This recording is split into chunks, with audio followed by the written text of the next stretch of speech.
जय हिंद मित्रांनो.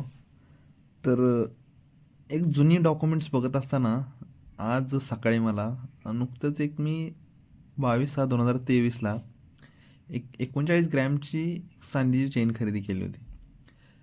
22/6/2023 आणि आज आहे 15/1/2026.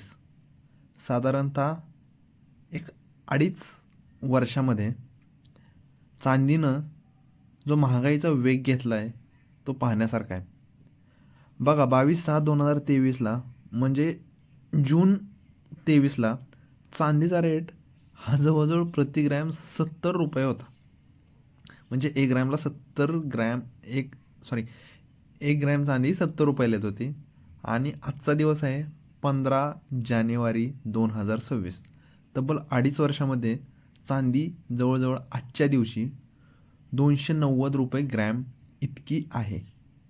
म्हणजे जवळजवळ आपण जर विचार केला तर 300 ते 400% परतावा हा फक्त चांदीनं आपल्याला दिला आहे.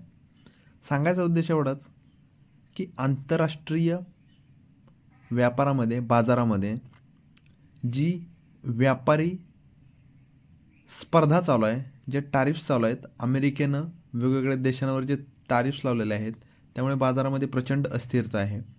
जेव्हा बाजारामध्ये प्रचंड अस्थिरता येते तेव्हा गुंतवणूकदार हे नेहमी चांदी आणि सोने या सुलभ परताव्यास असल्यामुळे याकडे प्रचंड गुंतवणूक करतात. तसेच अनेक गोष्टी आहेत ज्यामुळे चांदीचे रेट्स हे गगनाला भिडलेले आहेत. प्रथमतः मागणी आणि पुरवठा याच्यामध्ये असमतोल आढळलेला आहे. काही देशांनी चांदी निर्यातीवर रिस्ट्रिक्शन्स टाकलेले आहेत, जसे की चायनाने. दुसरा म्हणजे सोलार पॅनल्स किंवा इतर वस्तू जसे की EV, बॅटरीज, इलेक्ट्रिक व्हेकल्स याच्यामध्ये चांदीचा उपयोग हा करावाच लागत आहे. चांदीबरोबर इतर जे धातू आहेत त्यांचीसुद्धा मागणी प्रचंड वेगाने वाढलेली आहे. बघूया पुढील वर्षात अजून किती वाढ होते चांदीची. तोपर्यंत धन्यवाद.